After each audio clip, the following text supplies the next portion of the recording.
en el episodio anterior de El Error. En una situación de riesgo político, pues ¿qué es lo que quiere el inversionista? Irse del país. Por eso estuvieron las reservas drenándose en la forma como se estaban yendo.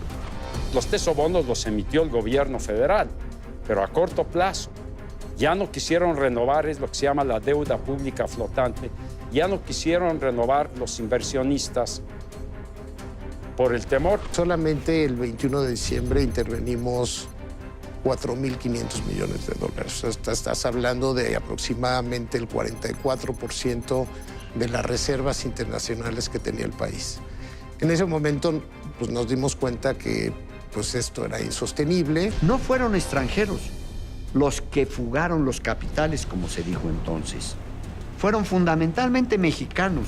Pasaron la voz y la gente comenzó a comprar dólares hasta que vaciaron las arcas del Banco de México. Y esto motivó también pues, que, pues, ya sabemos, algunos inversionistas se beneficiaran pues, de una información privilegiada. Incluso la respuesta del presidente Zedillo fue a través de Luis Telles, que fue su jefe de asesores, fue que el presidente estaba descansando y que no podía ser molestado. Jaime Serrapuche sabía esa noche del 19 de diciembre que tendría que dejar el cargo. Cuando viene el cambio de sexenio, creo que el presidente Zedillo comete el error de no depreciar el tipo de cambio en ese momento. Ese fue el error de diciembre. Transitar de un modelo de banda cambiaria a otro de libre flotación en el precio de la moneda, sin que los nuevos operadores políticos tuvieran la experiencia interna y sobre todo la confianza exterior para realizar una operación tan complicada. The United States has a lot at stake in Mexico. De 1995 al 2000, 1.209.000 mexicanos emigraron solo a Estados Unidos.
Técnicamente, todo el sistema bancario tronó automáticamente. Estalla, ¿no? Estalla Troya, y ahí es en donde se empieza a politizar mucho el tema del FOBAPROA.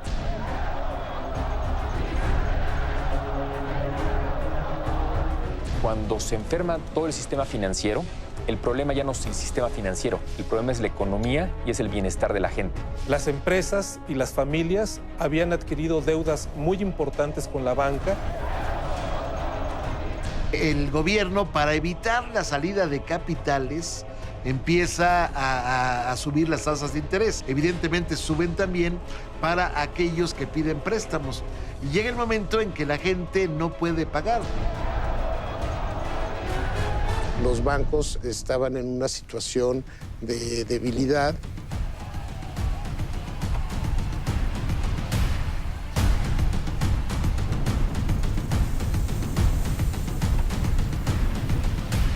Quedó claro que los bancos en manos del gobierno pues no estaban operando adecuadamente. Y no solamente fue un proceso inducido, sino que fue un proceso en el que también se compraron estos bancos sin tener el dinero disponible para hacerlo.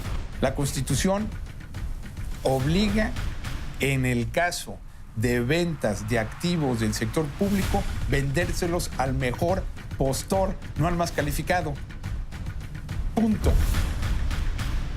Una parte era capital y una parte, en ocasiones, eran créditos que esa institución u otras les daban para comprar las instituciones. Los bancos que nos entregaron, muchos de ellos tenían carteras no productivas o carteras vencidas muy altas. Se tuvo que implementar el famoso FOBAPROA.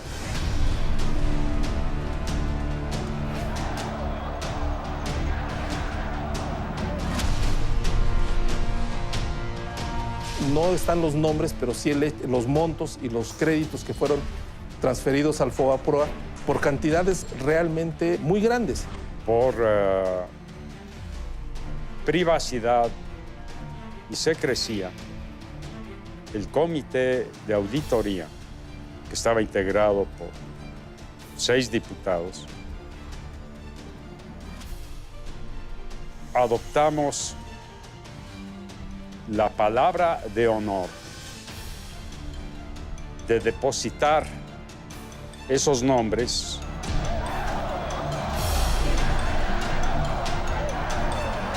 Casualmente le dieron ganas en ese momento de ir al baño. El diputado José Paoli Bolio se ausentó y eso derivó en que México el gobierno asumiera la deuda de la banca. Se han hablado de muchos excesos del FOBAPROA, ¿no? Que se terminó beneficiando a los socios. El rescate bancario, que ha costado alrededor del 20% del PIB, es un rescate que aún no acabamos de pagar. FOBAPROA, el rescate de los bancos, hipoteca a 3 generaciones de mexicanos.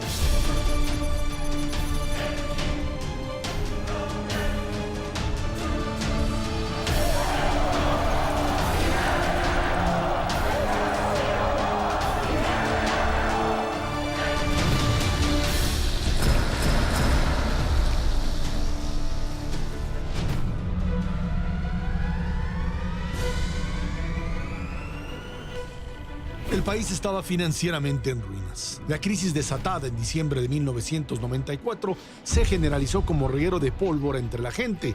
No había dinero, no había empleos, la economía se paralizó. Pero no las deudas, que de la noche a la mañana se duplicaban o triplicaban por las tasas de interés. Ya no había manera de sostener ese tipo de cambio con ese nivel de reservas internacionales, porque además tenías una emisión de tesobonos de aproximadamente 29,000 millones de dólares, que si bien pagabas en pesos, lo que los inversionistas hacían, les entregaban sus pesos y se volteaban al mercado cambiario a comprar dólares. En diciembre entonces tenemos 2 bombas que están estallando al mismo tiempo, o más bien que una estalla y es al estallar la bomba macroeconómica, esta de la devaluación del tipo de cambio, se traslada inmediatamente al problema bancario.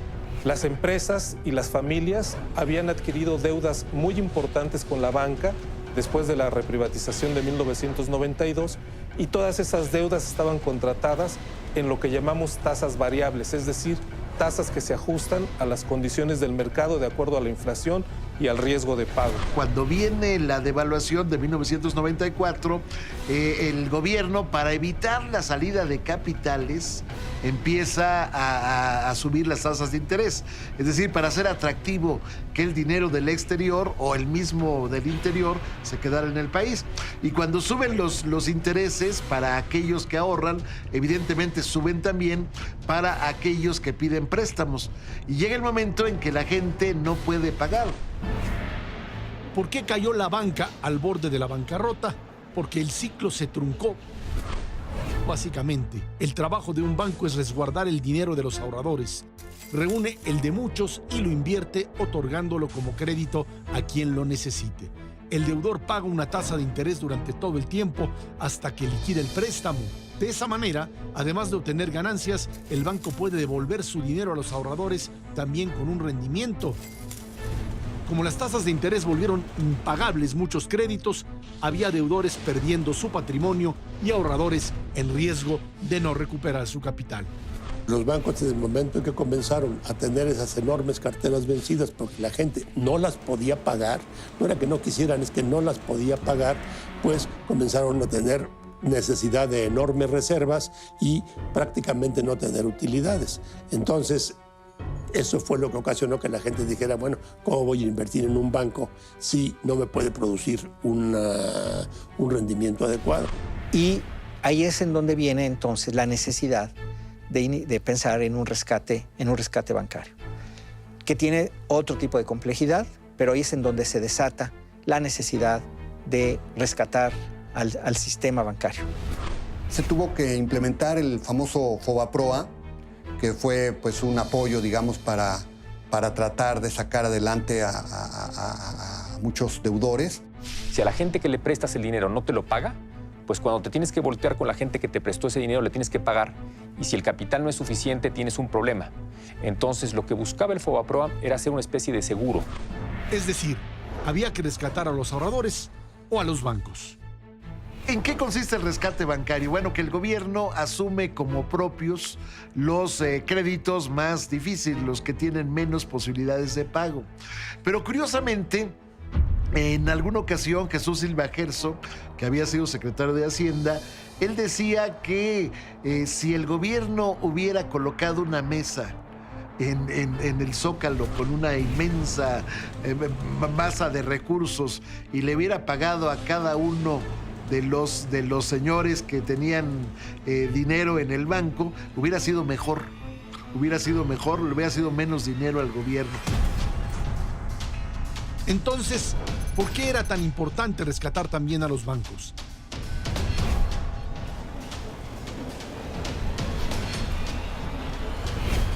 La clave estaba en los compromisos internacionales de México. En el Tratado de Libre Comercio estaba establecido que si el sistema bancario pasaba en su mayoría a manos gubernamentales, eso podría haber dado causa a que americanos o canadienses dieran por terminado el Tratado de Libre Comercio. Y realmente en medio de una crisis, una salida importantísima para nuestro país era potencializar el Tratado de Libre Comercio.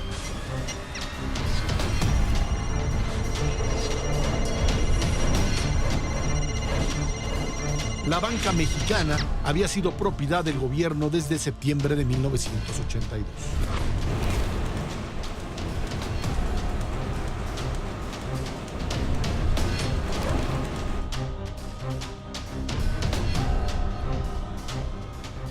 He expedido en consecuencia 2 decretos.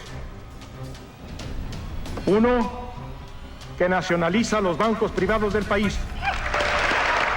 El problema con los bancos no era nueva, ya era anterior. De hecho, el problema con los bancos se remonta a 1982, cuando el expresidente López Portillo, ante una situación muy similar en que el país se quedó sin reservas, se quedó sin fichas, dijo López Portillo, y se generó una crisis financiera internacional, pues López Portillo responde o encuentra como posible solución la expropiación, la estatización de los bancos. Eso es en 1982.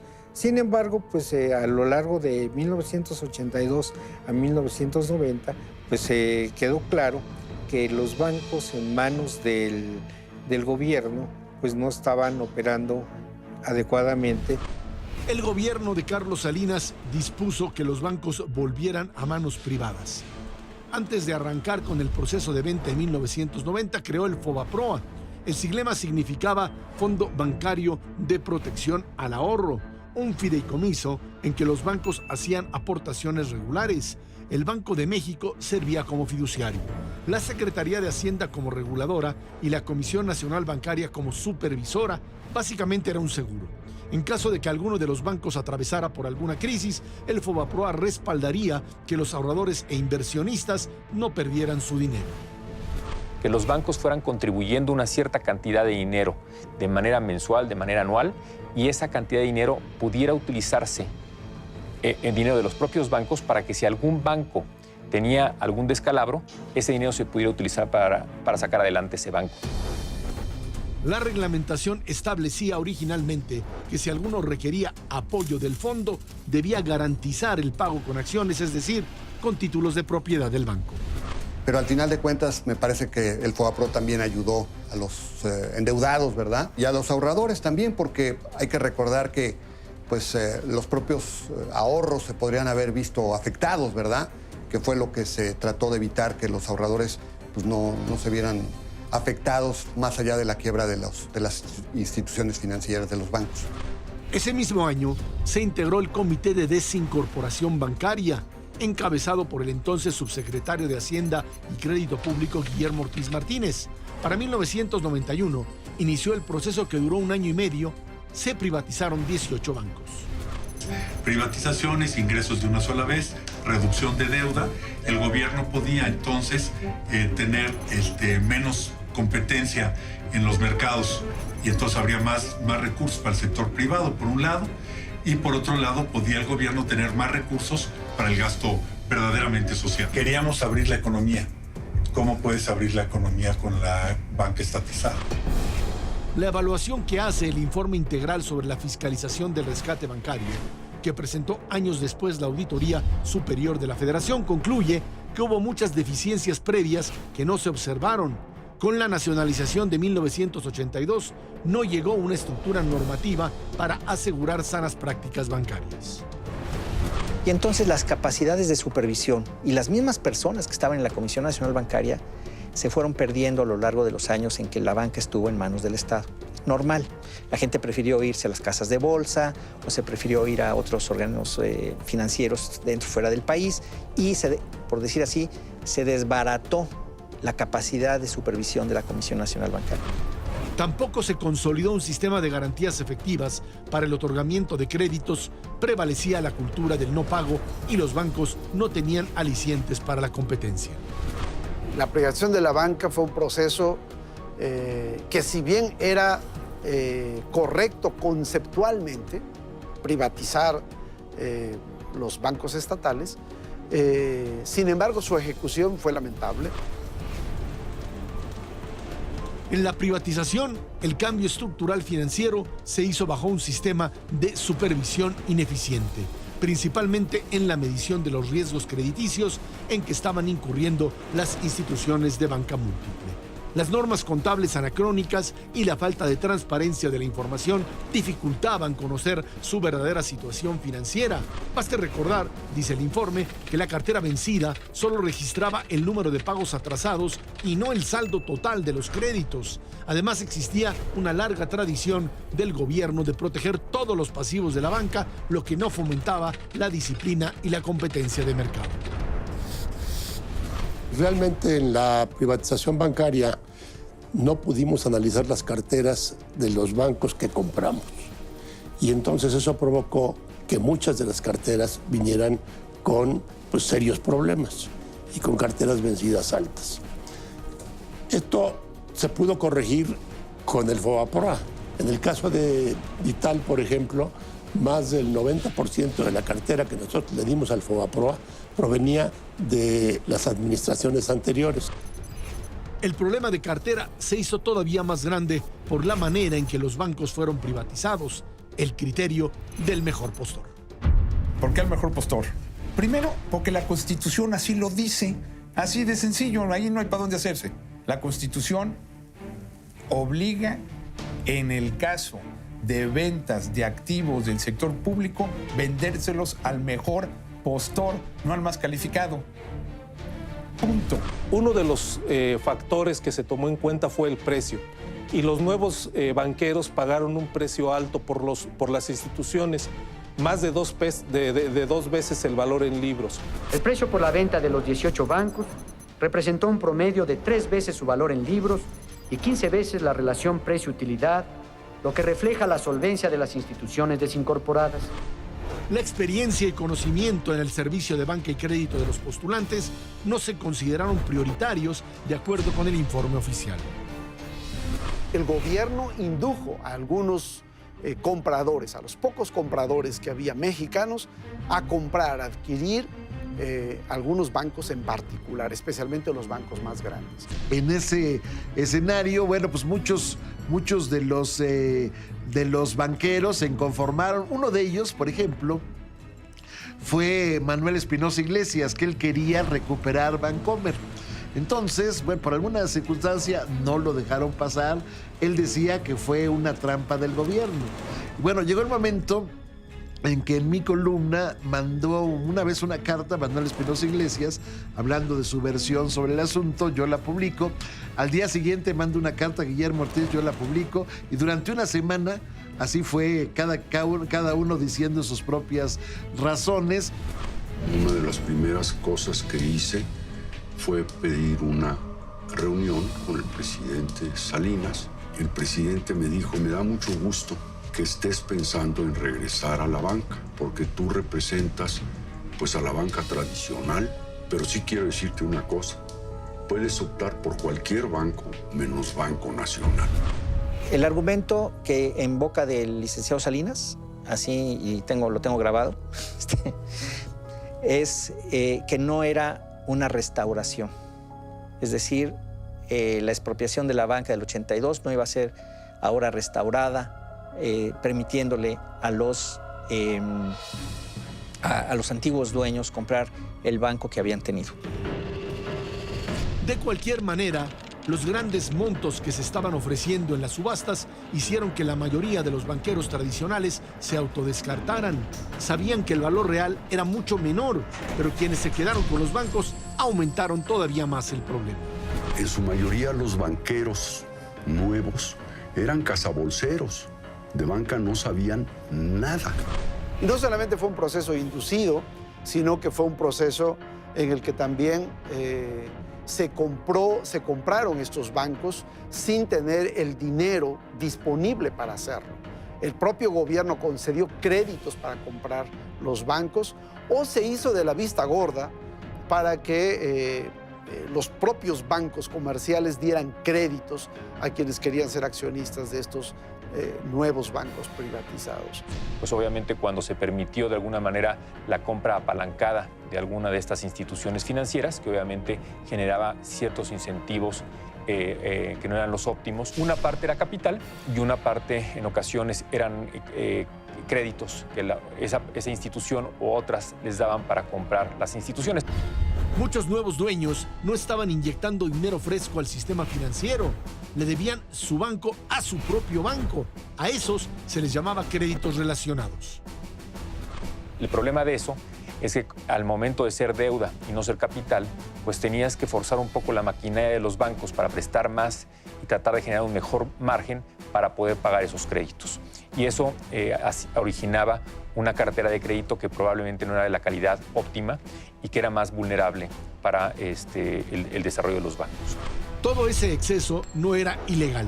Podía hacerse porque no había regulación alguna que pusiera orden. La Comisión Nacional de Bancaria y de Valores, que ha sido una tradición, desafortunadamente, su esquema de fiscalización preventiva totalmente relajada, por no decir negligente e inexcusablemente indolente. Pues no era difícil percatarse de que si venía un movimiento devaluatorio, pues muchas de esas instituciones iban a tener problemas y bueno, ya sabemos que al final de cuentas, pues muchas de esas instituciones tuvieron que ser rescatadas, algunas de ellas cerradas, intervenidas, para que pues, al final de cuentas no se viera afectado el sistema de pagos del país. De hecho, si recordamos, ya en 93 se había dado la intervención de 3 bancos, de 3 instituciones, Unión, Cremi y posteriormente Banco Obrero. O sea, ya los bancos estaban en una situación de debilidad, donde obviamente una elevación de las tasas de interés de manera muy brusca o una depreciación del tipo de cambio de manera muy brusca, pues ponía en fragilidad los balances de las instituciones financieras.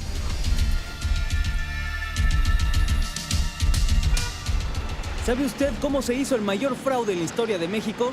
Muy fácil. En plena crisis económica del 94-95, los banqueros metieron a la panza del FOBAPROA muchos créditos irregulares e ilegales. El FOBAPROA fue un fraude, eso es indiscutible. Y ahora estamos pagando las consecuencias. Entre préstamos, autopréstamos, créditos amigos, familiares y socios, los banqueros metieron todo cuanto pudieron. ¿Y para qué? Para que le pasaran la factura a los ciudadanos.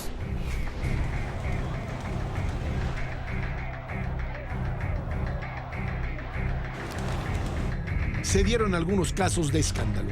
Nuevos propietarios de bancos que prestaron o se autoprestaron sin las garantías mínimas, entre ellos Ángel Isidoro Rodríguez, Jorge Lankenau Rocha y Carlos Cabal Peniche, desfalcaron a las instituciones que habían adquirido y endosaron esos desfalcos al rescate bancario. El caso más emblemático, Carlos Cabal Peniche, 14 juicios. Todos los juicios los salvó. El señor quedó como Blanquita Paloma después de haber sido del país. ¿Pero por qué libró los juicios? No porque el fondo de la resolución haya dicho el señor era inocente, no. Simple y sencillamente porque había errores en los juicios. ¿De qué tamaño? Hay uno monstruoso. El juez dice que en el momento en que la Procuraduría Fiscal de la Federación presenta la querella en contra de Carlos Cabal, por lo menos ese capítulo, bueno, pues el señor procurador no se identificó plenamente. ¿Cuál es la identificación? No una credencial, tenía que haber llevado el nombramiento que le dio el presidente de la República. Como no lo llevó, entonces el proceso está mal y el señor queda libre de ese cargo. De ese tamaño hemos llegado. Pues al final de cuentas, bueno, pues se han hablado de muchos excesos del FOBAPROA, ¿no? Que se terminó beneficiando a los socios. Pues sí, yo creo que hay muchos casos que se pueden documentar de esa época, de, pues, digamos, decisiones un poco veleidosas, selectivas, de rescate de algunas instituciones y de dejar morir a otras. Pero la falta de experiencia de los nuevos banqueros, los créditos relacionados, la excesiva facilidad para otorgar préstamos y los fraudes no son todos los ingredientes de esta receta para el desastre. Los bancos ya tenían problemas desde antes de su privatización. Los bancos que nos entregaron, muchos de ellos tenían carteras no productivas o carteras vencidas muy altas. Afortunadamente, y aunque firmamos contratos en los cuales el gobierno o la Secretaría de Hacienda estaría dispuesto a recibir esas carteras, no fue así. Nos tuvimos que tragar los malos créditos y la consecuencia fue que vino el FOBAPROA y en el FOBAPROA, en el caso de nuestro banco, más del 90% de la cartera vencida era de las administraciones anteriores, no de la nuestra. Un banco, sabemos, es la cartera y es el prestigio del banco.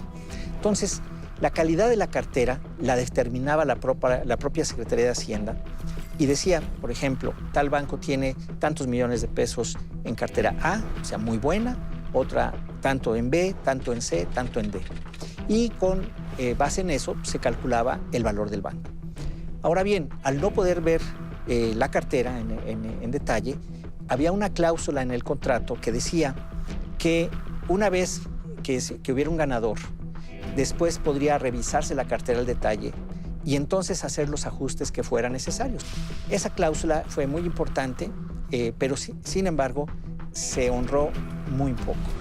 La banca de desarrollo se enfocó en otros mercados. Lo que hace el presidente Carlos Salinas de Gortari es tratar de reforzar el espíritu de cooperación de los bancos. Abre el escenario de Nacional Financiera para lo que sería más que un banco de desarrollo, un banco popular.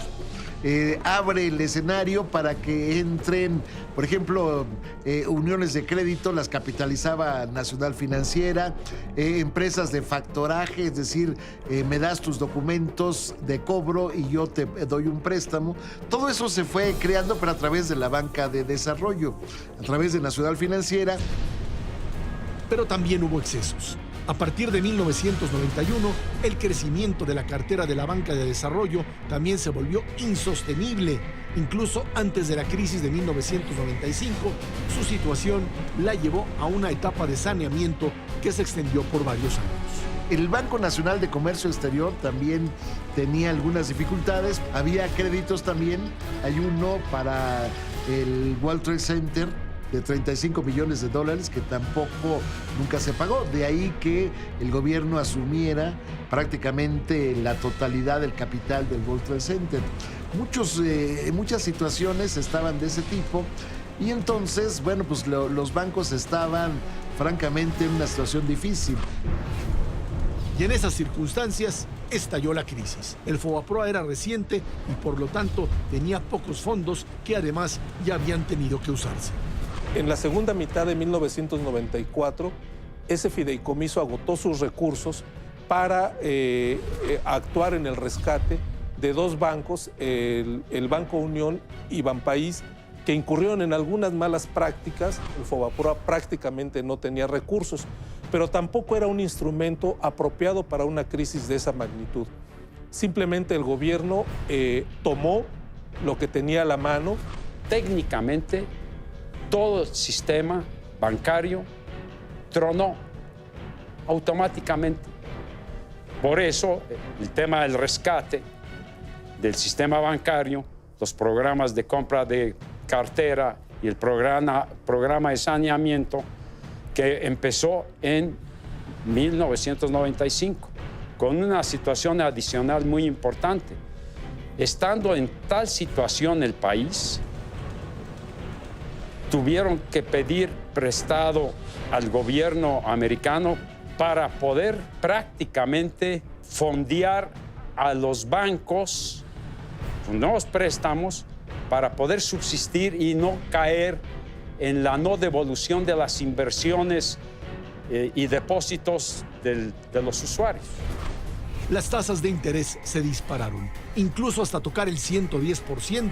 Mucho del desenfreno crediticio se convirtió en cartera vencida, deudas impagables. El mecanismo del FOBAPROA tuvo topes y reglas en un principio, pero en la vorágine se volvió un caos. Absorbió créditos relacionados, otros de personas y entidades que habrían podido pagarlos y carteras de bancos que no estaban tan descapitalizados. Los nombres no se hicieron públicos, se mantuvieron bajo el manto de una ley que defendía a capa y espada el secreto bancario. Para poderle inyectar dinero al banco y que el banco no se quedara insolvente. Ese fue el tema. Entonces, le daba dinero al banco, pero no le daba dinero en efectivo. No tenía el gobierno dinero en efectivo. Le tenía que dar lo que sería un pagaré, era deuda contingente. Le firmaba un pagaré y el balance del banco ya se empezaba a enderezar. Este es uno de esos muchos pagarés. Fechados el 30 de septiembre de 1995, el Banco de México se obligaba a pagar al entonces Banco del Atlántico 2.501.675.559 pesos, además con intereses capitalizables trimestralmente. En las firmas aparecen los delegados fiduciarios del Banco de México y como aval, la Secretaría de Hacienda y Crédito Público. Una solución temporal ante la falta de dinero en efectivo, pero también una violación a la propia Constitución. La Constitución dice que ninguna deuda pública puede ser tal si no es aprobada por el Congreso. El argumento era que no había otra alternativa. Era eso o que los ahorradores no recuperaran su dinero y se colapsara todo el sistema de pagos del país. Se endeudó porque emitió pagarés, el FOBAPROA, a favor del 13 bancos que entraron en un programa de saneamiento y los otros 5 bancos, los grandes bancos, al programa de compra de cartera y emitió pagarés sin autorización del Congreso Lo que sucede es que el Zedillo, en los primeros 3 años de su gobierno, del 95, 96, 97, que todavía tenía mayoría en el Congreso, la pierde esa mayoría por primera vez. Y después de haber perdido las elecciones, manda al Congreso el decreto por el cual se autoriza esta deuda de los pagarés, 500 y pico mil millones de pesos, para hacer deuda pública. Y lo mete en un transitorio en la ley. Y entonces se dan cuenta de que viene un transitorio y pues olvídense, estalla, ¿no? Estalla Troya, y ahí es en donde se empieza a politizar mucho el tema de FOBAPROA. El presidente Zedillo envió la iniciativa al Congreso el 31 de marzo de 1998. Buscaba transformar en deuda pública los créditos bancarios asumidos por el FOBAPROA, el escándalo. Y como ya éramos mayoría la oposición, evidentemente el primer reclamo fue: ¿cómo nos vienes a pedir el reconocimiento que te lo aprobemos de esa deuda pública si nunca obtuviste autorización? Es más, estuvimos a punto de llevar a juicio político a Guillermo Ortiz, porque él fue el que suscribió. La demanda de juicio político no prosperó, dado que la oposición era mayoría, pero no absoluta. Lo que sí hicieron fue contratar a un auditor externo para que revisara las condiciones de ese primer rescate. Yo presidía la comisión de auditoría a todo el esquema de los bancos y de los propios, la cartera de compra, apoyado por la Contaduría Mayor de Hacienda, y contratamos a un auditor externo, McNamee, y finalmente no le reconocimos de esos 455,000 y tantos millones, el equivalente a 25,000 millones de deuda. Y ya cuando hicimos la auditoría nos percatamos de que era cartera chatarra, inservible, ni había expedientes que ni estaban integrados de los documentos, de las hipotecas, ni escritura, ni nada. Entonces, por eso se rechazaron esa cartera. Y ahí, evidentemente, se rechazó de lo que nos quería que reconociéramos esa deuda pública. Pero si había tantos llamados créditos chatarra, ¿por qué solo 25,000 de 455,000 millones no fueron reconocidos? El señor Maki presenta su reporte y dice cuánto hay de créditos de esos que están en la bolsa ahora sí que en la panza de FOBAPROA, cuántos eran créditos reportables, cuántos eran de plano no reportables. Los créditos reportables eran los que no cumplían con las especificaciones y requisitos para ser partes del rescate. Es decir, el banco tenía que cobrarlos o hacerse cargo de esas pérdidas, no pasarlos al FOBAPROA. Pero se toparon con una sorpresa. Esos créditos reportables, la mayoría no eran créditos reportables de los bancos que sobrevivieron, sino eran de los bancos que ya habían muerto. Y entonces, pues ya no había nada que hacer, para empezar. O sea, ahí sí ya caput, ¿no? No había manera de recuperar. Cuando viene la auditoría de McKay, cuyo informe se entrega a la Cámara de Diputados, bueno, ahí se determinan cuáles son las reglas para que se pueda rescatar un banco. Y curiosamente ese informe está mutilado, tiene 2 hojas que se le quitaron. ¿Y qué es lo que decían esas 2 hojas? Bueno, lo que decían era que había 2 bancos, los más grandes en ese momento del país, lo siguen siendo actualmente, que no reunían las condiciones. Es decir, independientemente de si tenían una cartera vencida pesada o no, lo cierto es que tenían el suficiente capital para poder enfrentar el quebranto. Los desacuerdos eran cosa de todos los días. Errores de operación, decisiones tomadas por presiones de los involucrados. Banamex, por ejemplo, estaba bien capitalizado y cuando vio que Bancomer había logrado venderle cartera hipotecaria al FOBAPROA, al 2x1, que fue un invento de Bancomer, Banamex levantó la mano y dijo, oye, yo ¿por qué no? ¿no? Yo también tengo los problemas. Es más, la mayor parte del dinero que tú tienes en Fobaproa son de las cuotas de Banamex. Estás ayudando a todos mis competidores, menos a mí. Aún con todo eso, había que hacer algo. Los pagarés ya estaban ahí, ya eran deuda. Había carteras vencidas que ya estaban marcadas como irrecuperables. Los bancos estaban descapitalizados. Era la única solución. La votación decisiva, la histórica, la que determinaría que fueran los contribuyentes quienes pagaran el costo del quebranto financiero, llegó el 12 de diciembre de 1998. Ese día, el Palacio Legislativo de San Lázaro estaba fuertemente custodiado y frente a toda esa seguridad, protestas enardecidas. 325 diputados votaron a favor. Eran del Partido Revolucionario Institucional, Acción Nacional y una independiente. En contra, 159 del Partido de la Revolución Democrática, el del Trabajo, el Ecologista, 11 panistas, 7 priistas y 5 independientes. Eso se leyó como un signo de divisiones importantes entre las fuerzas políticas con mayor peso. Esa votación efectivamente ocurrió.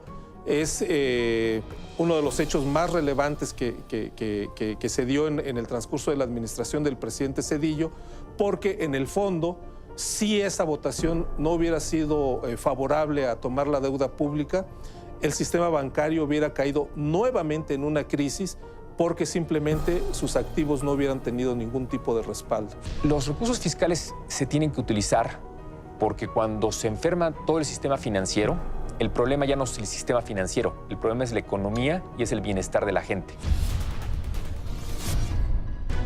Al paso de los meses, el tema no pasó al segundo plano en el Congreso. Siguieron votándose iniciativas. En 1999 sucedió algo hasta entonces muy inusual.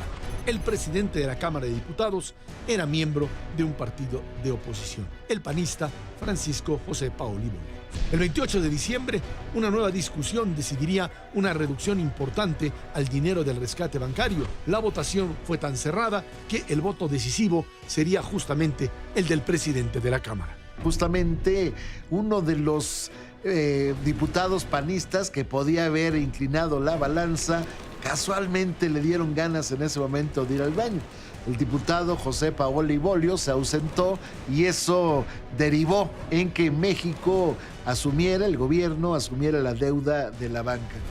Hay que tomar en cuenta que las regulaciones también son aprobadas por el Poder Legislativo.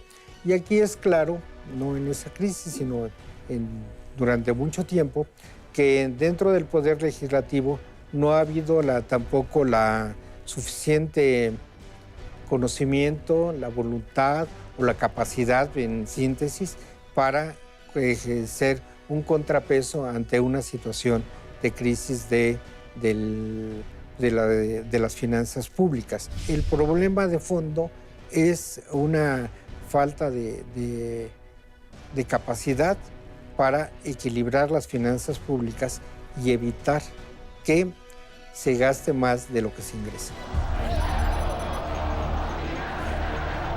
El malestar era generalizado. La gente de a pie en las calles sabía que se estaba rescatando al sistema bancario, que eso costaría miles de millones, que sería una deuda que pagarían varias generaciones, pero no sabía de quiénes estaban rescatando. No tenía nombres, no veía rostros. El asunto está en que hay mucha opacidad en eso, ¿no? No hay una información muy clara. El Congreso hizo una auditoría que se encargó a un especialista canadiense llamado Michael Mackey, que cuando la entregó eran puras claves, no había ni un solo nombre, eran claves. No están los nombres, pero sí los montos y los créditos que fueron transferidos al Fobaproa por cantidades realmente muy grandes. No debieron estar ahí. El sentido del Fobaproa es proteger a los ahorradores, no pagar las deudas de quienes pidieron prestado y aprovecharon la coyuntura para no pagar.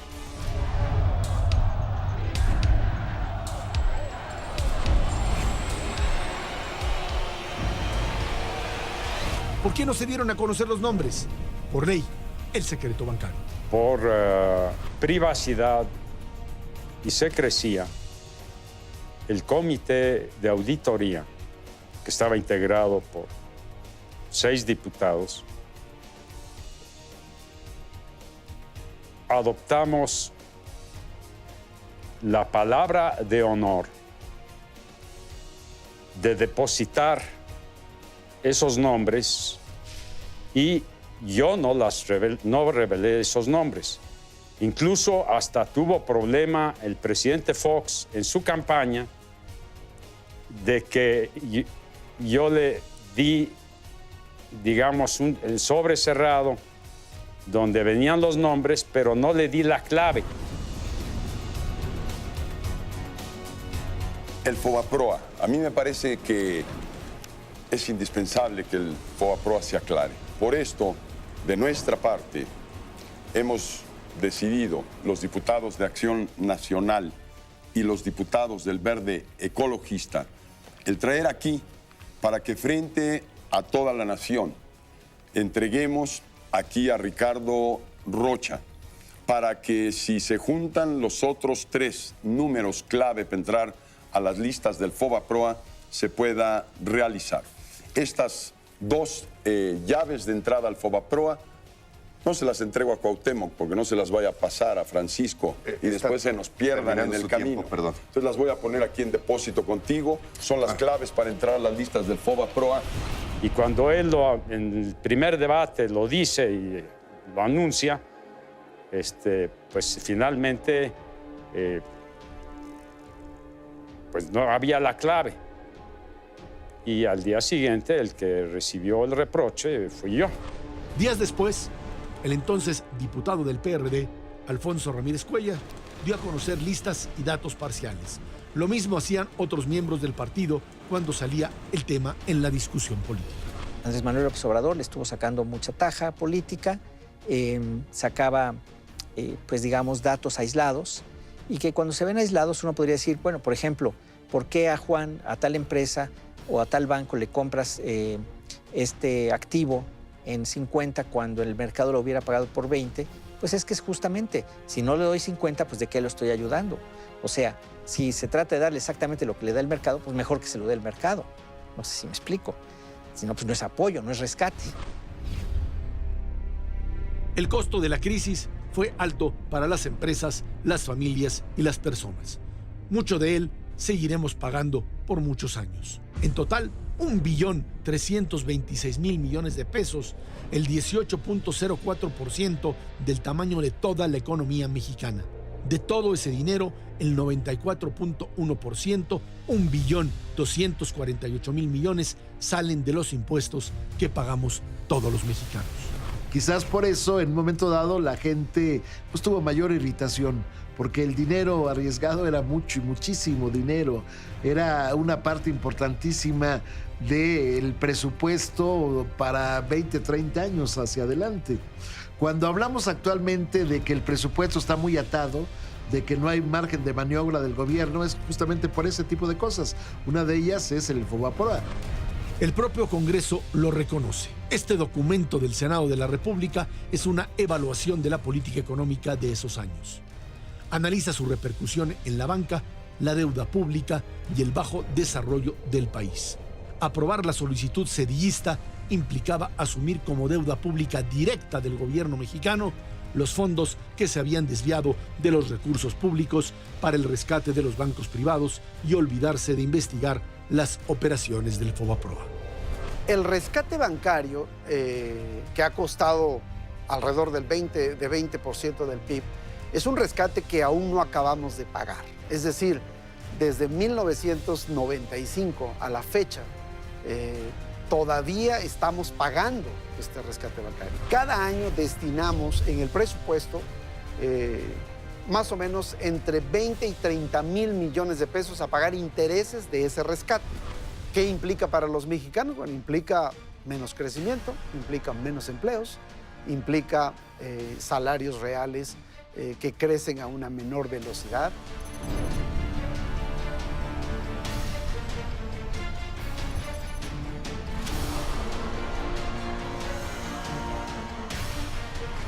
¿Para cuántas escuelas alcanzan 30 mil millones de pesos al año? ¿Para cuántas carreteras? ¿Para el desarrollo social en cuántas comunidades?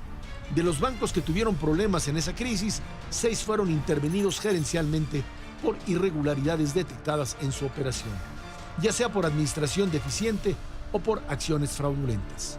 Todas fueron saneadas y vendidas a otros bancos, o bien liquidadas, vendiendo únicamente sus redes sucursales. Otros 9 bancos fueron saneados para que continuaran en operación e hicieran frente a sus obligaciones garantizadas. Al final, la mayoría de las instituciones bancarias mexicanas quedaron en manos de nuevos propietarios, en su mayoría grupos financieros extranjeros.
El error.